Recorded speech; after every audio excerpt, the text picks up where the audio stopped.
나누겠습니다.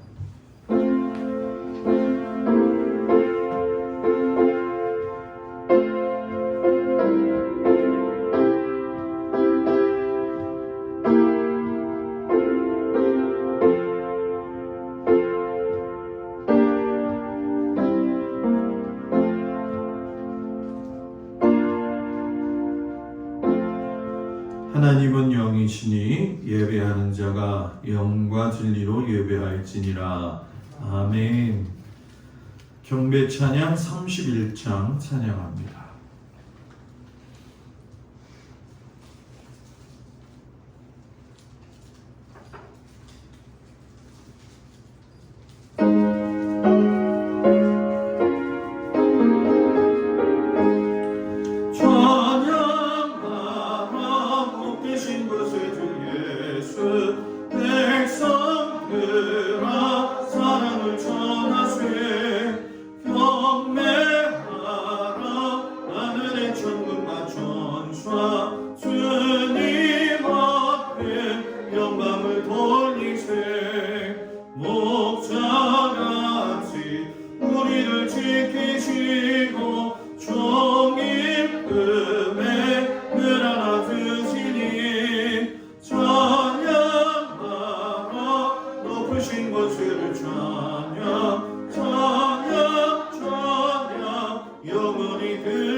교동문 105번 감사절 첫 번째 말씀 교동합니다. 교동문 105번 감사절 첫 번째 말씀 교동합니다. 여호와께 감사하라. 그는 선하시며 그 인자하심이 영원하미로다. 여호와께 감사하고 그의 이름을 불러 아뢰며 그가 하는 일을 만민이 알게 할지어다. 그들이 광야 사막길에서 방황하며 거주할 성읍을 찾지 못하고 죽이고 보내다가 그들의 영혼이 그들에게서 평온하였도다. 이에 그들이 근심 중에 여호와께 부르짖음에 그들의 고통에서 물리시고 또 다른 길로 인도하사 거주할 성읍에 이르게 하셨도다. 여호와의 인자하심과 인생에게 행하신 기적으로 말미암아 그를 찬송할지로다. 그가 사모하는 영혼에게 만족을 주시고 인정원에게 좋은 것으로 채워주시리로다. 아멘. 전능하사 천지를 만드신 하나님 아버지를 내가 믿사오며 그 외아들 우리 주 예수 그리스도를 믿사오니 이는 성령으로 잉태하사 동정녀 마리아에게 나시고 본디오 빌라도에게 고난을 받으사 십자가에 못 박혀 죽으시고 잠수한 뒤 사흘 만에 죽은 자 가운데서 다시 살아나시며 하늘에 오르사 전능하신 하나님 우편에 앉아 계시다가 저리로서 산 자와 죽은 자를 심판하러 오시리라. 성령을 믿사오며 거룩한 공예와 성도가 서로 교통하는 것과 죄를 사하여 주시는 것과 몸이 다해 사는 것과 영원히 사는 것을 믿사옵나이다. 아멘. 송영 2장 찬양합니다. 찬양 성부 성자 성령 성삼위일체께 영광은 아기까지 영광의 돌리세 영광의 돌리세 아멘. 자리에 앉습니다. 김필권 장로님 기도해 주시겠습니다.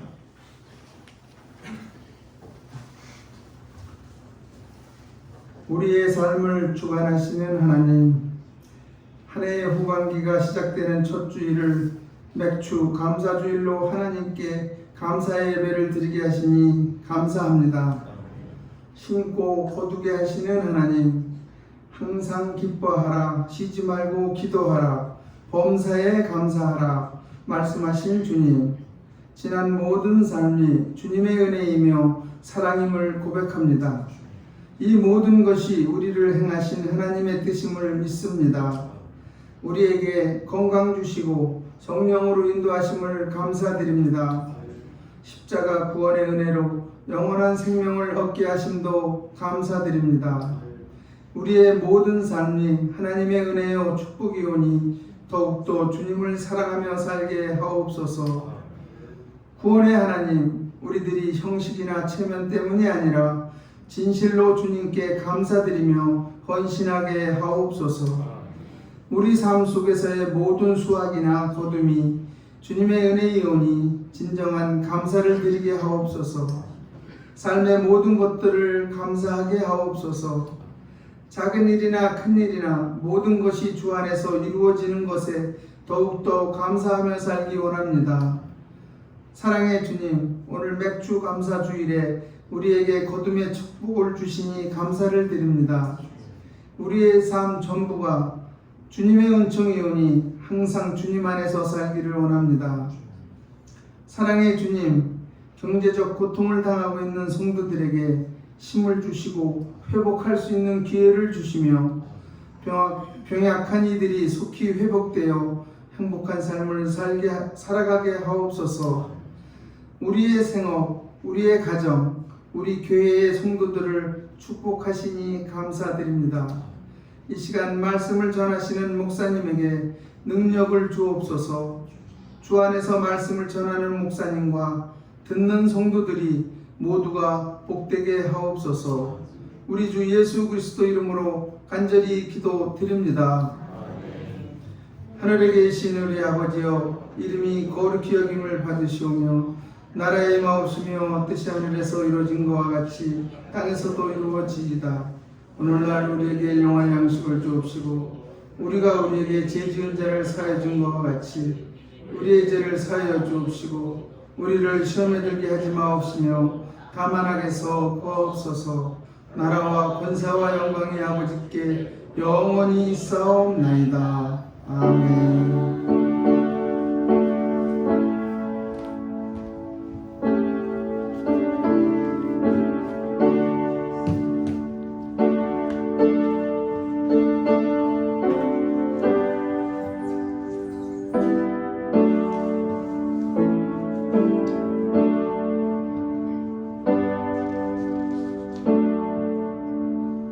할렐루야. 우리 옆 사람하고 인사 나눕니다. 샬롬. 거룩한 주일 주님 앞에 나온 성도들을 주님의 이름으로 축복을 드립니다. 비가 간밤에 참 많이 내렸는데 그래도 주님 찾아서 사랑하며 나온 성도들 하나님이 기뻐하실 줄 믿습니다. 오늘은 상반기 결산하고 하반기 출발하는 맥주 감사 주일입니다. 하나님이 주신 그 은혜 감사하면서 우리 하반기에도 하나님이 부어주실 은혜를 기억하면서 사는 우리 모두가 되기를 축복합니다. 오늘은 또 자녀 축복 주일이죠. 부모의 유산이 신앙유산인 것만큼 신앙 전수하는데 귀한 성도들 되기를 바랍니다. 7월 봉사위원들 보고 기억하여 주시기 바라고, 우리 최병원 집사님 또 주보람 성도님 자녀 최성재가 7월 18일 날 첫돌입니다. 주일날 오후 5시에 가마읍의 에버리치 호텔에서 있다고 합니다. 빔 프로젝트가 제가 또 봤는데 잘 됐거든요. 근데 또 안 돼요. 그래서 왜 그런지 잘 모르겠는데 조금 좀 예배 보는데 좀 불편함이 있으셔도 잘 우리 예배 봤으면 좋겠습니다. 목요일 날 여기 강대상 위에 공사 좀 하겠습니다. 왜냐하면 끓음이 내려앉아가지고 여기서 냄새가 나거든요. 그래서 목요일 날 이제 와가지고 하루 만에 공사할 것 같아요. 그래서 수요일 날 예배 끝나고 나면 이 강대상이랑 이런 거를 다 내려달라고 얘기를 하더라고요. 그래서 수요일 날 그렇게 해서 준비를 좀 하겠습니다. 우리 교회 나오시다가 안 나오시는 그 한덕수 성도 조개구이집 청년 집사, 청년은 아니죠, 잠깐 갔죠. 갔어요. 앞으로 교회 나올 걸 믿고 갔는데 혼자 이렇게 있더라고요. 그래서 참 안 됐다 이런 생각도 들거든요. 그러니까 여러분들이 보실 때마다 위로해 주시고 격려해 주시기 바랍니다. 오늘 따라 돌아가실 적에 맥주 감사 주일 선물을 준비했으니까 한 가정에서 한 간씩 해서 가지고 돌아가시기를 바랍니다. 우리 588장 부르시면서 하나님 앞에 귀한 예물 드리겠습니다.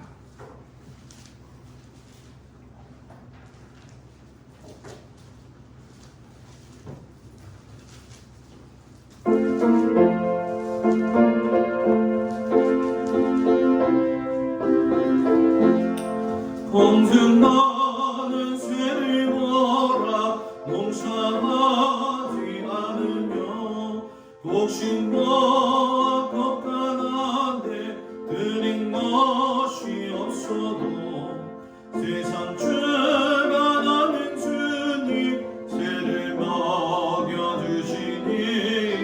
너희 먹을 것을 위해 근심할 것도 그네 백합화를 모아 일삼천무 안에도 솔로몬의 입은 옷도 이것만 못하였네. 아군 속에 던질 뿔도 입히시거든 사랑하는 자녀들을 입히시지 않으랴. 너희들은 세상에서 무엇 먹고 마시며 무슨 옷을 입고 살까 염려하지 말아라.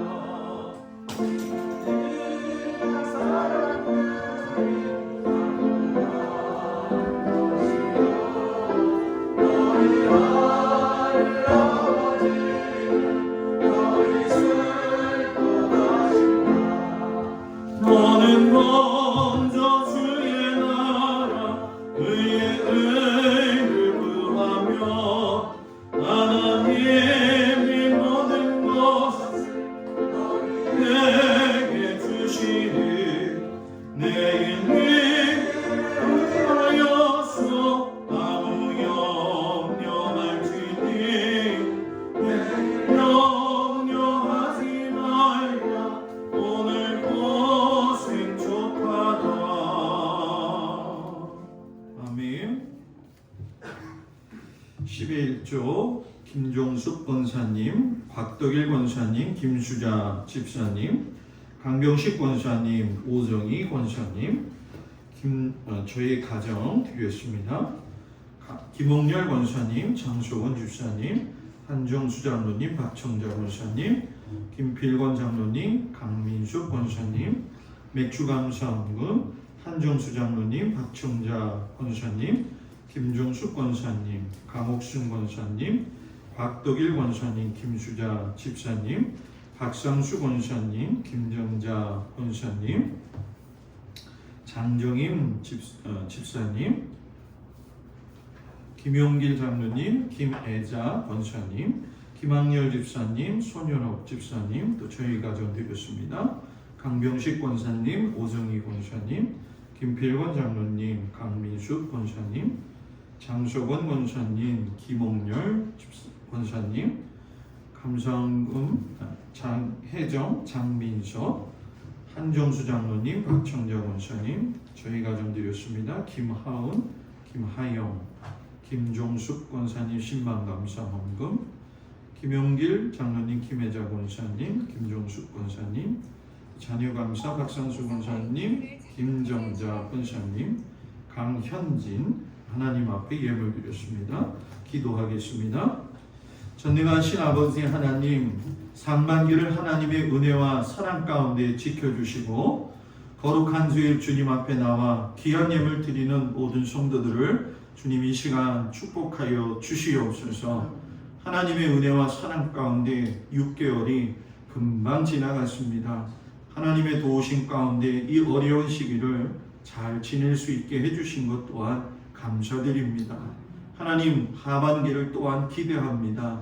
하나님이 부어주실 그 은혜가 너무나 클 거라고 저희들이 사모하며 나가오니 믿음대로 아버지 앞에 구하는 대로 하나님께서 들으시고 응답하여 주시옵소서. 특별히 아버지 하나님 앞에 자녀들을 위하여 기도하는 성도들의 손길을 기억하시고 자녀들에게 놀라우신 하나님의 그 크신 은혜와 사랑이 날마다 충만하게 넘치게 하여 주시옵소서. 아버지, 우리의 먹을 것과 입을 것, 쓸 것을 궁핍하지 않게 하시고 하나님의 은혜와 사랑으로 덧입어 믿음의 길을 온전히 걸어가며 하나님의 살아계신 것을 경험하는 저희들 되어지도록 주님 함께하여 주시옵소서. 하나님 기뻐 받아주시니 감사하며 예수님 이름으로 기도드렸사옵나이다. 아멘.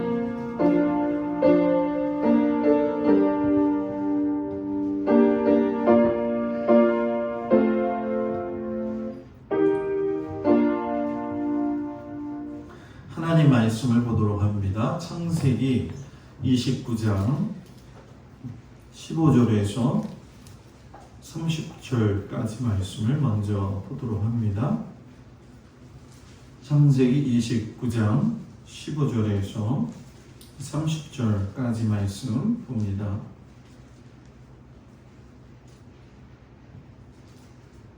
말씀을 봉독해 올리겠습니다. 라반이 야곱에게 이르되 내가 비록 내 승질이나 어찌 그저 내 일을 하겠느냐. 내 품삯을 어떻게 할지 내게 말하라. 라반에게 두 딸이 있으니 언니의 이름은 레아요 아우의 이름은 라헬이라. 레아는 시력이 약하고 라헬은 곱고 아리따우니 야곱이 라헬을 더 사랑함으로 대답하되 내가 외삼촌의 작은 딸 라헬을 위하여 외삼촌에게 7년을 섬기리이다. 라반이 이르되 그를 내게 주는 것이 타인에게 주는 것보다 나으니 나와 함께 있으라. 야곱이 라헬을 위하여 7년 동안 라반을 섬겼으나 그를 사랑하는 까닭에 7년을 며칠같이 여겼더라. 야곱이 라반에게 이르되 내 기한이 찼으니 내 아내를 내게 주소서. 내가 그에게 들어가겠나이다. 라반이 그곳 사람을 다 모아 잔치하고 저녁에 그의 딸 레아를 야곱에게로 데려가매 야곱이 그에게로 들어가니라. 라반이 또 그의 여종 실바를 그의 딸 레아에게 시녀로 주었더라. 야곱이 아침에 보니 레아라. 라반에게 이르되 외삼촌이 어찌하여 내게 이같이 행하셨나이까. 내가 라헬을 위하여 외삼촌을 섬기지 아니하였나이까. 외삼촌이 나를 속이심은 어찌 됨이니까. 라반이 이르되 언니보다 아우를 먼저 주는 것은 우리 지방에서 하지 아니하는 바이라. 이를 위하여 7일을 채우라. 우리가 그 돈에게 주리니 내가 또 나를 7년 동안 섬길지니라. 야곱이 그대로 하여 그 7일을 채우매 라반이 딸 라헬도 그에게 아내로 주고 라반이 또 그의 여종 비라를 그의 딸 라헬에게 주어 시녀가 되게 하며 야곱이 또한 라헬에게로 들어갔고 그가 레아보다 라헬을 더 사랑하여 다시 7년 동안 라반을 섬겼더라. 아멘. 마태복음 13장 마태복음 13장 44절에서 52절까지 말씀을 보도록 합니다. 마태복음 13장 44절에서 52절까지의 말씀을 제가 봉독해 올립니다. 천국은 마치 밭에 감추인 보화와 같으니 사람이 이를 발견한 후 숨겨두고 기뻐하며 돌아가서 자기의 소유를 다 팔아 그 밭을 사느니라. 또 천국은 마치 좋은 진주를 구하는 장사와 같으니 극히 값진 진주 하나를 발견함에 가서 자기의 소유를 다 팔아 그 진주를 사느니라. 또 천국은 마치 바다에 치고 각종 물고기를 모는 그물과 같으니 그물에 가득함에 물가로 끌어내고 앉아서 좋은 것은 그릇에 담고 못된 것은 내버리느니라. 세상 끝에도 이러하리라. 천사들이 와서 의인 중에서 악인을 갈라내어 풀무불에 던져 넣으리니 거기서 울며 이를 갈리라. 이 모든 것을 깨달았느냐 하시니 대답하되 그러하오이다. 예수께서 이르시되 그러므로 천국의 제자된 서기관마다 마치 새 것과 옛 것을 그 곳간에서 내오는 주인과 같으니라. 아멘. 여러분 앞에 놓여 있는 성만찬 키트를 앞에 두고 하나님 앞에 성만찬 예식을 거도록 하겠습니다. 기도하겠습니다. 전능하시고 또한 천지를 창조하신 아버지 하나님, 언제나 어디서 주님께 영광을 돌리며 살 수 있는 은혜 주시기를 간절히 원합니다. 하나님의 뜻대로 살아야 할 우리가 말씀을 거역하고 언행심사에 있어서 주님의 영광을 가린 죄를 회개합니다. 자비로우신 주님, 우리를 불쌍히 여기시고 예수님의 십자가의 은혜로 지은 죄를 용서하여 주시고 새로운 믿음과 변화된 모습으로 살아가도록 주님 함께하여 주옵소서. 그리스도께서 제정하신 성만찬 예식을 우리가 참여하면서 떡과 포도주를 먹고 마실 때마다 주님의 임재를 체험하게 하여 주시옵소서. 특별히 성령께서 지금 진설된 떡과 포도주 위에 임하셔서 이 식탁을 성별하옵소서. 성령께서 여기 모인 우리 위에 함께하사 이 떡과 포도주로 영원한 생명의 양식이 되게 하시며 이를 먹고 마심으로 그리스도의 새로운 몸을 입어 세상을 변화시키는 능력의 사람이 되게 하여 주옵소서. 예수님의 이름으로 기도드렸사옵나이다. 아멘. 떡을 오른손에 드시고 제가 제정사 낭독합니다. 주님께서 자신의 몸을 내어 주시던 바 떡을 손에 드시고 감사 기도를 드리신 다음 떼어 제자들에게 주시며 말씀하셨습니다. 받아 먹으라. 이는 너희를 위해 내어주는 나의 몸이니 먹을 때마다 나를 기억하여라. 아멘. 주 예수 해변소 떡을 떼사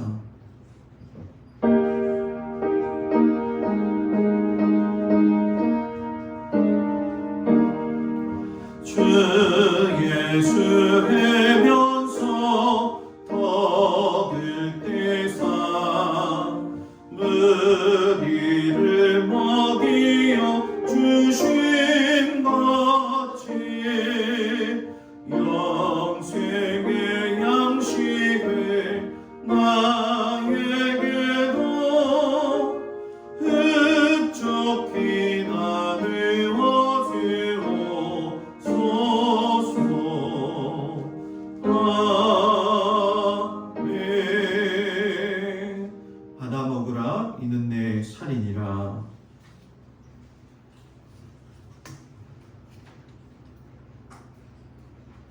포도주 뚜껑을 따셔서 가운데 손을 이렇게 잡으시고 제가 제정사 나누겠습니다. 식후에 주님께서는 잔을 드시고 감사 기도를 드리신 후에 제자들에게 돌리시며 말씀하셨습니다. 이 잔을 마시라. 이는 죄 사함을 얻게 하려고 많은 사람을 위해 흘린 새 언약의 피니 이를 행할 때마다 나를 기념하여라. 아멘. 내 주의 보혈은 정하고 정하다.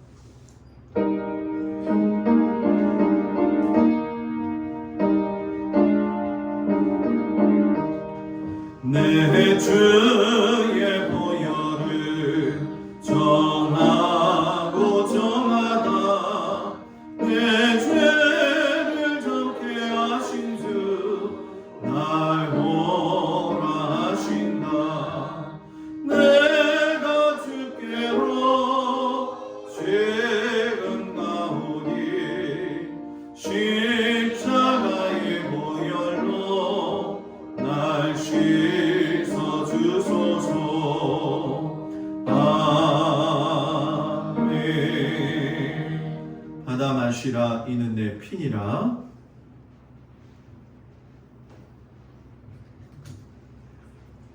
기도하겠습니다. 아버지 하나님이 저희들을 사랑하셔서 귀한 아들 그 우리 주 예수 그리스도를 이 땅에 보내주심으로 주님이 십자가에 달려 돌아가실 때에 그 피가 그 몸이 우리를 다시 살리셨으니 감사드립니다. 이제는 아버지 하나님 주신 이 은혜의 기쁨을 가지고 흔들리지 아니하며 믿음으로 살아가는 귀한 성도들 되어지도록 주님 함께하여 주옵소서. 예수님 이름으로 기도합니다. 아멘.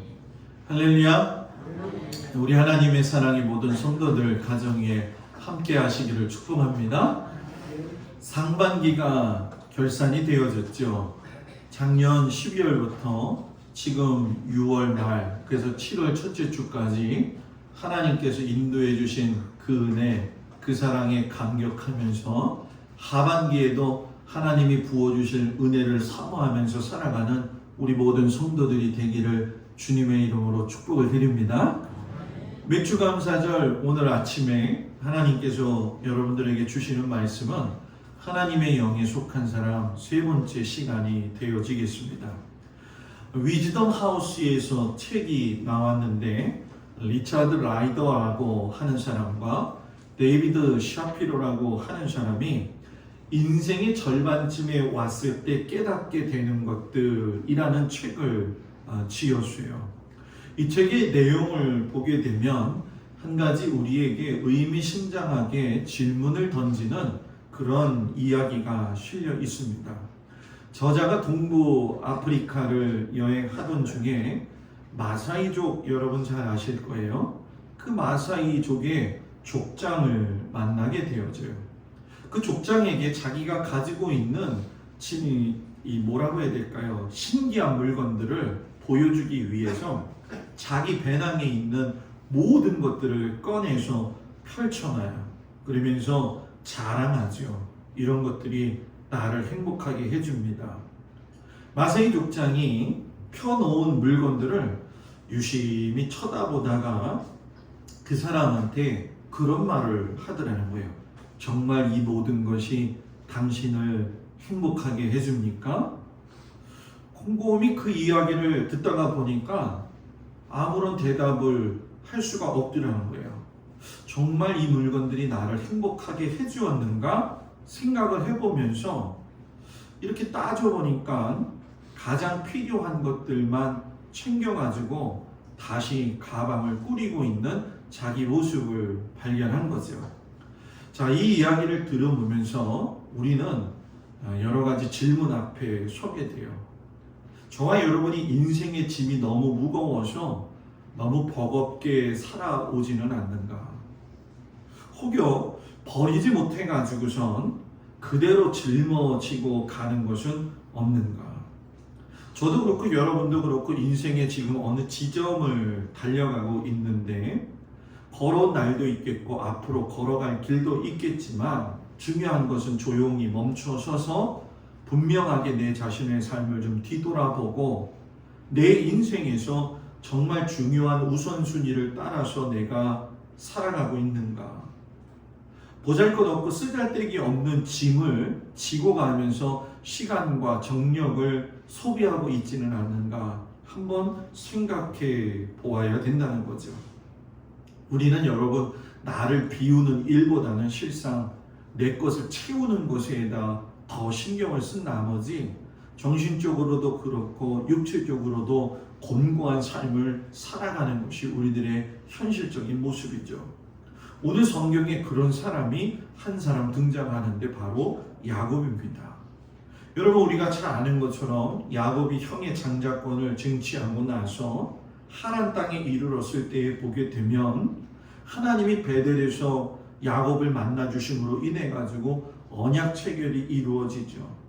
비록 도망자의 몸이었지만 하란 땅에 도착했을 적에는 흥분에 차 있었죠. 왜? 하나님이 나하고 언약을 베풀어 주셨으니까 내가 돌아가면 무엇인가 좋은 일들이 기다리고 있을 거야.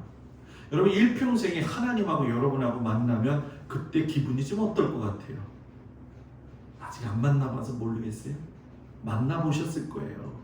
그때 그 기분 나만이 알고 있는 참 큰 기쁨 아니겠어요? 야곱이 황무지 같은 그 베델의 광야에서 하나님을 만났으니 기분이 얼마나 좋았겠어요. 그리고 이제는 더 이상 자기를 갖다가 어렵게 할 사람도 없었기 때문에 누구에게도 예속되지 않고 그 누구에게도 무엇에도 마음을 빼앗기지 않고 갈 수 있다라고 하는 그 마음이 있었다라는 거죠. 그 마음의 근원이 되어질 수밖에 없었던 건 하나님이 베델에서 야곱에게 주신 그 언약 때문에 그 기쁨을 유지할 수 있었던 거죠. 창세기 28장에 보게 되면 야곱이 하나님과 베델에서 그 맺은 언약의 내용이 나와요. 내가 지금 누워있는 이 땅을 너와 내 후손에게 주겠다.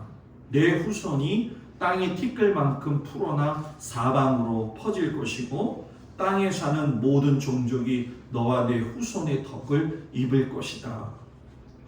야곱이 언제부턴가 그런데 이렇게 중요하게 받았던 언약을 자꾸 망각해 가기 시작을 해요.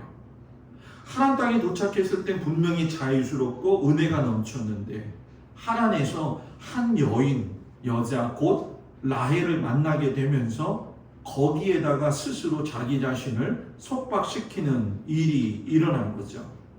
외삼촌 라반의 집에서 한 달 동안 일을 하면서 일에 대한 집중력이 커져갈 적에 그 일에 대한 집중력이 커지는 것만큼 하나님과 맺은 언약의 감격도 퇴색되어져 갔다라는 거예요. 라반이 이렇게 살펴보니까 야곱이 일을 너무 잘하는 거예요. 당시 여러분 양을 치는 목자들은 매우 게을렀어요.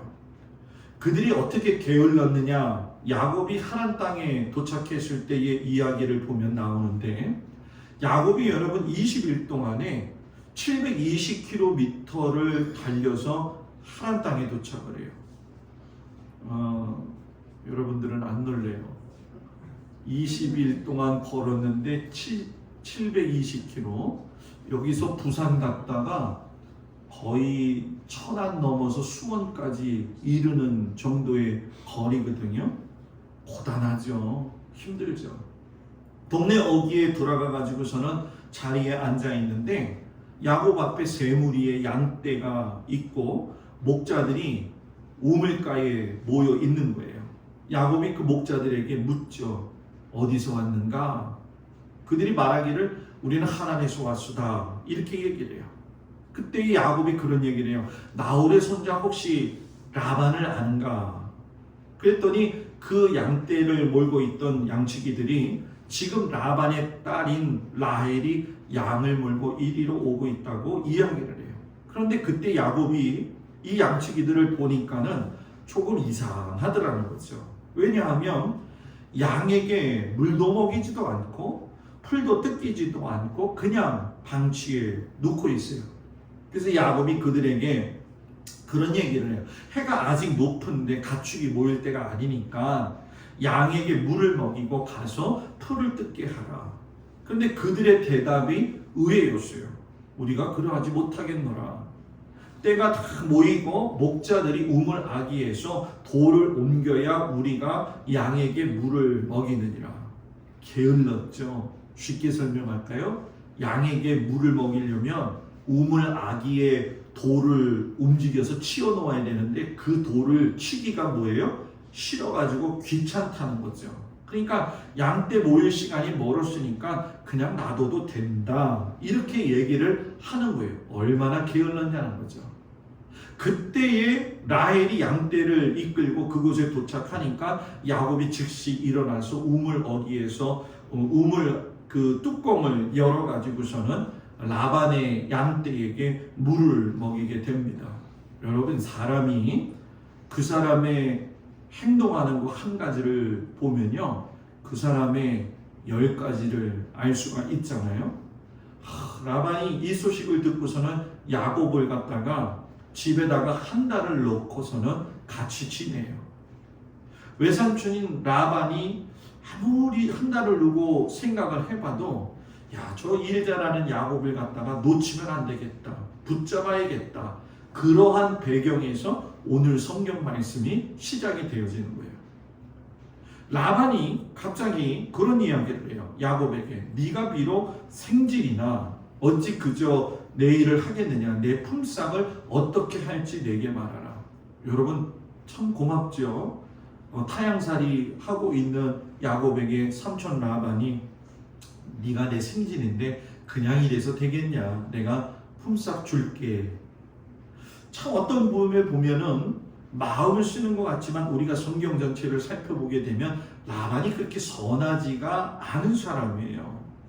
야곱에게 품삯을 주겠다라는 얘기는 야곱이 지금 무슨 생각을 가지고 있는가, 이 속마음을 좀 알아봤으면 하는 마음이 있었죠. 왜냐하면 그때 벌써 야곱은 그 마음의 반응이 한 여인에게 모든 걸 다 빼앗기고 있어요.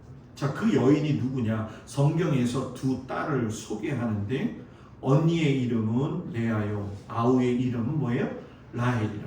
레아는 시력이 약하고 라헬은 곱고 아리따우니 야곱이 라헬을 더 사랑하므로 내가 외삼촌의 작은 딸 라헬을 위하여 외삼촌에게 7년을 섬기리이다. 두 딸이 있는데 레아가 눈에 들어왔어요? 라헬이 눈에 들어왔어요? 너무 쉬운 질문이죠. 라헬이 눈에 들어온 거예요. 왜 그런가 봤더니 성경이 간접적으로 얘기를 하는데 레아는 시력이 좋지 못했다, 이렇게 얘기를 해요.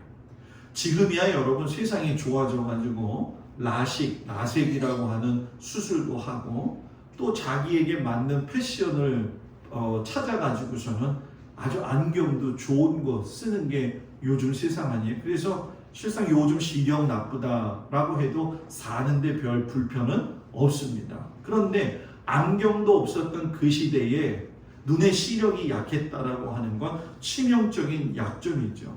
그런데 히브리서 원어하고 같은 마소라 본문에 보게 되면 레아는 시력이 약했다라고 하는 것을 어떻게 주석했느냐 하면 총기가 결여되었다.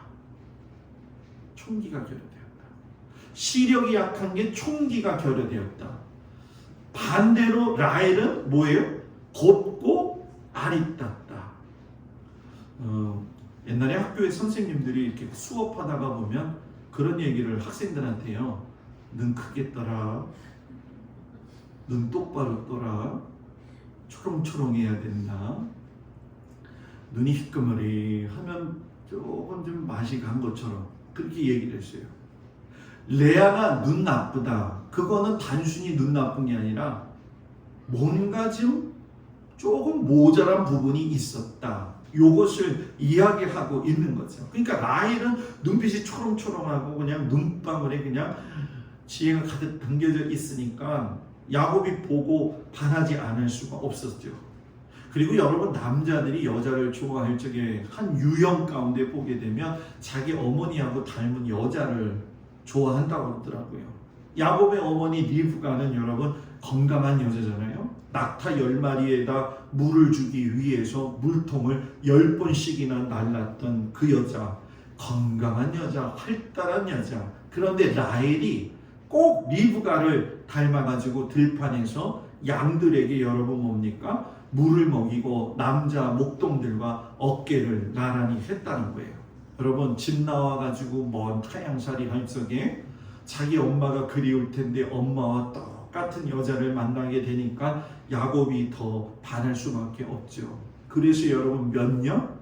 7년을 희생한다는 거예요. 어떤 의미에서 보면 야 목사님 대단한데요. 7년 동안 한 여자를 사랑해서 일을 한다. 야곱은 로맨티스트 아니에요? 여러분 로맨티스트일까요? 조금만 깊이 생각해 보면 야곱의 이 약속이 얼마나 경솔했는지를 알 수가 있는데, 야곱이 이 약속하고 난 이후에 7년 동안 하나님의 사람으로 사용되지 못해요.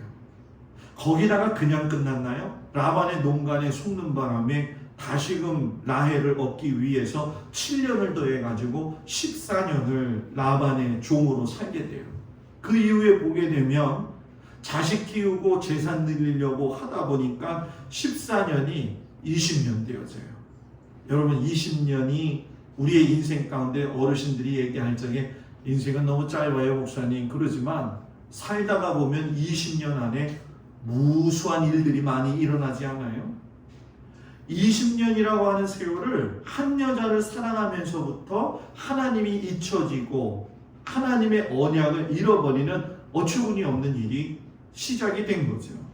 이 말씀이 우리에게 주는 게 뭐냐? 사람이 특별히 예수를 믿는 우리가 인생을 살 때에 우선순위를 신중하게 정하고 정말 중요한 일에 집중하라는 거죠. 야곱이 7년 동안 결코 짧은 기간이 아니었을 때에 신앙적으로 성장하지 못했다는 건 대단히 아쉬운 거예요. 여러분 우리가 신앙생활 하면서 저와 여러분이 저는 모태신앙이죠. 저는 모태신앙이에요. 그러니까 신앙생활 저도 꽤 했죠. 우리 장로님들 연배 앞에서는 말도 못 꺼내지만 우리 장로님 권사님들도 신앙생활이 얼마나 지금 많이 되었어요. 근데 여러분 생각해 보자는 거예요. 30년 믿었으면 30년 믿은 내공이 있어야 되거든요. 30년 믿은 내공, 50년 믿은 내공이 있어야 되잖아요. 그런데 요즘 이렇게 우리가 신앙생활 해보면서 느끼는 게 30년이 됐든 50년이 됐든 감격이 사라졌어요. 감격. 주일 되면 주님 앞에 나오고 또 저녁에 예배를 나갈까 하다가 또 연속곡이 재미나면 저걸 좀 봐야 될까 말아야 될까 갈등도 생기고 뭐 수요 예배는 꼭 나올 필요는 있는가? 목사님이 내 대신 기도해 주겠지 뭐.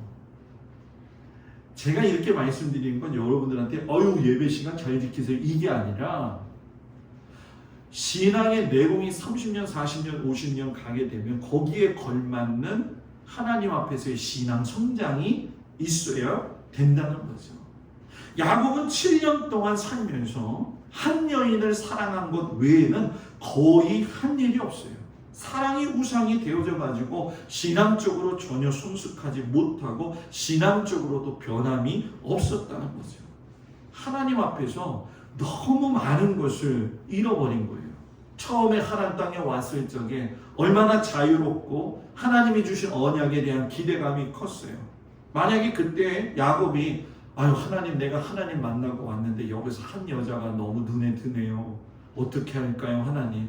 좀 하나님께서 길을 가르쳐 주세요 라고 했다고 한다면 야곱의 선택에 대해서 하나님께서 또 도와주셨을 거예요. 그런데 야곱이 베델에서 만난 하나님을 싹 잊어버리고 라반 삼촌 사람의 종이 되어지고 양이나 치면서 하나님이 주신 언약을 갖다가 잊어버린 거죠. 이게 뭐냐? 신앙인에게는 분별력이 정말 중요하다는 거예요. 사도 바울이 고린도전서 6장 12절에 이런 말씀하셨어요.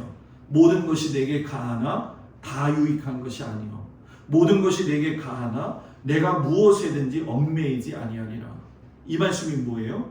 무슨 일이든지 할 자유가 내게 있지만 그 자유가 다 유익한 건 아니고 남용된 자유로 인해 가지고 스스로 얽매이는 일을 하지 말라라는 얘기예요. 호세아 선지자가 여자만 사랑했던 이 야곱을 갖다가 평가하기를 호세아서 11장 12절에서 뭐라고 이야기하냐면 이스라엘이 아내를 얻기 위하여 사람을 섬기고 아내를 얻기 위하여 양을 쳤다. 호세아 선지자의 평가예요. 중요한 선택의 기로에 있었던 야곱은 장가들기 위해서 사람 섬기는 게 우선이었고 아내 얻기 위해서 남의 양을 쳤다는 거죠. 에베소서 5장 15절 16절에 보면 우리에게 아주 중요한 교훈의 말씀을 해요. 너희가 어떻게 행해야 할지를 자세히 주의하여 지혜 없는 자가 되지 말고 지혜 있는 자같이 되어져서 세월을 아껴라. 왜? 때가 악하기 때문에. 이 말씀은 여러분 오늘 우리에게 선택하는 게 얼마나 중요한지를 가르치시는 거죠. 한 번의 선택이 그 사람의 인생을 갖다가 좌우하기 때문에 주의 깊게 처신하라는 거예요. 예전에 냉장고 판매할 적에 순간의 선택이 10년을 좌우합니다 그러잖아요. 그죠?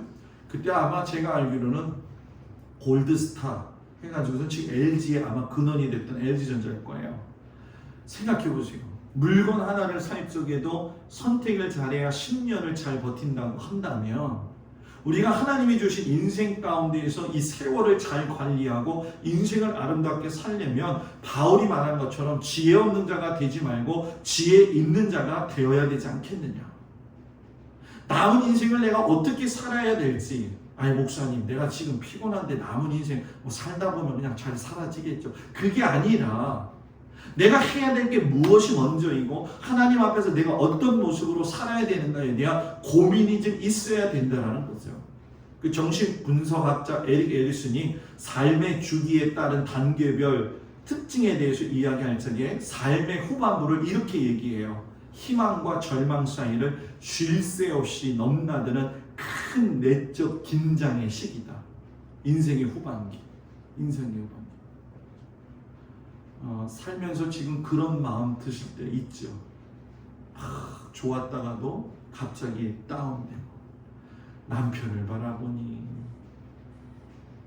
별로 기댈 거 없이 살아온 것 같고 또 자식을 바라보니 또 그렇다고 기댄다고 해서 다 들어주는 것도 아니고 그러다가 또 어느 날은 기분이 좋아가지고 그래도 내가 저 남편하고 살아야지 하고 그래 속속여 내 자식이니까 내가 거두고 살아야지 이런 마음이 있잖아요. 그죠?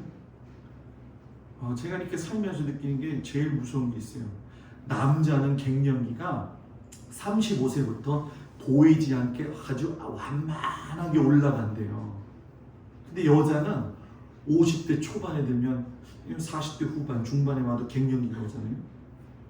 참 맞추기 어렵더라고요. 갱년기가 그렇잖아요. 아마 다 경험을 하실 거예요. 저도 요즘 그런 생각을 해요. 동방에 와서 이렇게 시간이 날 때마다 농로를 거니면서 내 인생에 대해서 내가 어떤 모습으로 지금까지 왔고 지금 내 위치는 어디고 앞으로 어떻게 가야 되겠는가 하나님 앞에 그 문제를 놓고 고민하죠. 아마 우리 모두가 희망과 절망 사이를 쉴 새 없이 왔다 갔다 하지만 중요한 건 뭐냐? 내 자신을 좀 뒤돌아보고 내가 어디에 관심을 갖고 있고 내가 하나님 앞에서 어떠한 태도로 살아가고 있느냐. 삶의 단순화, 자기 정리 정돈. 요즘 여러분 집안 좀 어때요? 깨끗해요? 정돈이 잘 돼 있어요? 저도 이렇게 항상 사무실을 보면은 정돈하려고 노력을 하거든요. 그런데 뭐 제 목양실 와서 보시면 아시겠지만은 컴퓨터가 이렇게 있죠. 컴퓨터 치는 자판 2개 있죠. 또 뭐 이거 하고 저거 하다 보면 복잡하거든요. 어떨 때는 끝나고 돌아서면 와 정말 지저분하다 이런 마음 느낄 때 있거든요. 그럼 그걸 또 정리해요. 요즘 미니멀 라이프가 굉장히 그 유행이잖아요. 그죠? 단순해지자. 그래서 빨리 버릴 것들은 버려야 된다. 그래서 단순하게 살자. 믿음의 생활도 똑같은 것 같아요. 너무 복잡한 생각을 가지고 살면 하나님을 모실 수 있는 마음이 우리 안에 없다는 거죠. 오늘 복음서에 본질에 충실한 사람이 나와요. 마치 밭에 감추인 보화 같으니 사람이 이를 발견한 후 숨겨두고 기뻐하며 돌아가서 자기의 소유를 다 팔아 그 밭을 사느니라. 남의 밭에 농부가 갈고 있었는데요. 갈다가 보니까 뚝 소리가 나는 거예요. 상자가 걸린 거죠. 스며시 갔다가 열어보았더니 금은보화가 가득 찬 거예요. 여러분들 같으면 어떻게 했어요? 꺼내가지고 당장 집에 가져갈 수 있겠죠? 그런데 이 농부가 다시 묻어둬요. 왜 그랬을까? 지금 우리의 배경으로는 모르지만 당시 팔레스타인 이스라엘 지역의 입장에서는 밭에서 보물 발견하는 것이 자주 있는 일이었어요. 왜냐하면 도둑들이 많아서 약탈이 심했고 전쟁도 많다가 보니까 탈취당하는 경우도 있고, 요즘처럼 뭐 돈을 맡길 은행이 있었다고 하면 좋은데 그렇지도 못하고 하니까 자기 소유를 밭에다가 감추어 두는 일이 있었죠. 그래서 마태복음 25장에 보면 달란트의 비유에서도 게으름종이 1달란트 받아가지고 어디다 숨겼어요? 땅에다 숨겼죠. 근데 문제는 뭐냐면 이 보화의 주인이 누구냐는 거예요. 우리나라 같은 경우에는 돈 없는, 사람 없는 돈을 주웠을 적에 정확한 시간 내에 나타나지 않을 경우는 자기 소유가 되기도 하고 또 소정의 수고료도 받기도 하잖아요. 그런데 유대인 사회는 여러분, 일꾼이 밭에서 일하다가 보물을 발견하게 되면 있잖아요. 그 보물이 그 사람이 아니라 밭의 주인의 것이 되는 거예요. 남 좋은 일 시키는 거죠. 농부는 그래서 여러분 보면은 밭에서 보화를 캐내지 않아요. 그리고 재빨리 가가지고 자기에 있는 모든 것들을 다 팔아가지고 그 땅을 사요. 그러면서 그 보물을 자기의 것으로 만드는데, 예수님이 이 비유를 말씀하시면서 비난하지 아니하시고 뒤에 뭐라고 이야기하냐면 좋은 진주를 고르는 비유를 또 이야기하셔요.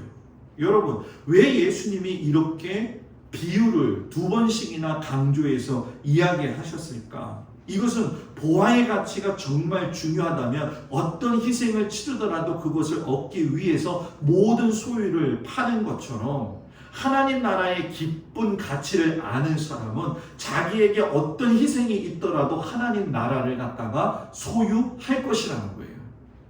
오늘 우리에게 필요한 건 뭐냐? 결국 여러분 뭡니까? 밭을 팔아서 그 밭을 사가지고 그 보화를 캐내었던 그 농부의 마음이 있어야 되지 않냐는 거죠.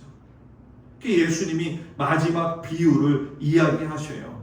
천국은 마치 바다에 치고 각종 물고기를 모으는 그물과 같으니 그물에 가득함에 물가로 끌어내고 앉아서 좋은 것은 그릇에 담고 못된 것은 내버리느니라. 못된 것은. 여러분, 물고기를 딱 잡았는데 좋은 거 갖고 싶어요? 별로 안 좋은 거 갖고 싶어요? 한번 물어볼게요.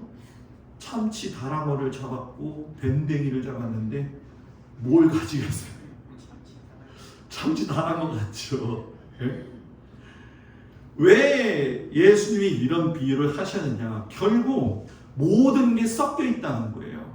그러나 마지막 날 천국에 들어갈 자들과 그렇지 못할 자들이 다 섞여져 살고 있는 것 같지만, 주님이 오신 그날에는 여러분 뭡니까? 곡식도 가라지와 여러분 뭡니까? 알곡이 가려지는 것처럼 좋은 물고기와 못된 물고기도 뭐예요? 가려진다라는 얘기죠.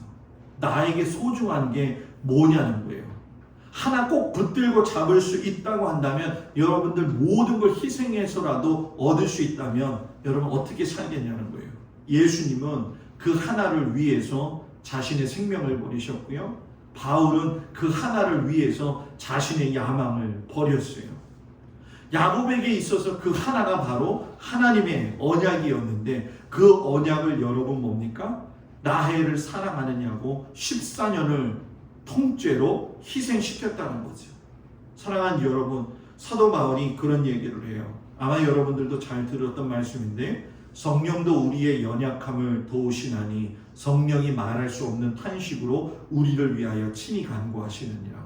이 말씀이 무엇이냐? 모든 걸 희생하라고라도 꼭 붙잡아야 될 상황 속에서 내가 잊고 있을 때에, 나는 잊고 있을지 모르지만 성령님은 그 상황을 보시고 탄식하며 우리를 위해서 기도하신다는 거예요. 하나님의 영에 속한 사람은 성령의 그 마음에 주시는 은혜를 따라서 마음을 성령님의 귀 기울인 대로 살아가는 거죠. 감정에 휘둘려서 살아가는 것이 아니라, 환경에 휘둘려서 살아가는 것이 아니라 하나님이 원하시는 게 무엇인지 중요한 것을 우선순위에 바로 두고 하나님을 섬기며 가는 믿음의 사람이 되어야 될 줄 믿습니다. 상반기를 결산하면서 지난 12월 16일 부임하고 나서 지금까지 6개월이 지나네요. 참 많은 일들이 있었어요. 그죠? 그런데 그 많은 일들을 하나님께서 도와주셔가지고 정말 상반기를 잘 마무리하는 것 같아요. 우리 하반기에 하나님께서 우리에게 각 가정마다 성도들의 자녀들 위에도 놀라우신 계획들이 있는 줄 믿습니다. 그걸 기대하면서 하나님의 영에 속한 사람으로서 인생의 우선순위를 바르게 정해서 하나님이 원하시는 일에 초점을 맞추면 하나님이 책임지신다라고 하는 그 믿음 가지고 인생의 하반기, 특별히 올해 돌아보면서 주님이 주실 그 은혜와 사랑을 소망하면서 기대하면서 사는 우리 모든 성도들이 되기를 주님의 이름으로 축복을 드립니다. 우리 일어나셔서 아픈 곳에 손을 얹고 이 시간 하나님 앞에 기도하겠습니다. 간절한 마음으로 기도하겠습니다. 아픈 곳에 손을 얹고, 주님, 이 시간 아픈 곳에 손을 얹고 기도합니다. 우리 주 예수 그리스도의 보혈의 은혜의 능력이 사랑하는 성도들의 연약한 곳 위에 오셔서 아버지 하나님 덧입혀 주시고 깨끗하게 하시고 강건케 하여 주시옵소서. 나사렛 예수 그리스도의 이름으로 명할 때에 모든 것들이 깨끗한 바였던 것처럼 우리 모든 성도들도 쇠임을 얻고 살아갈 수 있도록 허락하여 주시옵소서. 상반기 하나님의 은혜와 사랑 가운데 지켜주셨으니 감사합니다. 하반기도 하나님이 부어주실 그 은혜를 소망하고 기대하며 나아가게 하여 주시옵소서. 하나님의 영에 속함으로 말미암아 하나님의 것을 먼저 생각하고 인생의 우선순위를 바로 두며 하나님 앞에 세월을 낭비하지 아니하고 믿음으로 승리하는 귀한 성도들 되어지도록 하나님 함께하여 주시옵소서. 이제는 우리 주 예수 그리스도의 은혜와 우리를 사랑하시는 하나님의 그 놀라우신 사랑과 성령님의 위로하시고 돌보시고 인도하심이 하나님의 영에 속함으로 말미암아 하반기에도 믿음으로 승리하기를 원하는 우리 성도들 위해 이제로부터 영원토록 함께하여 주시기를 간절히 축원하옵나이다. 아멘.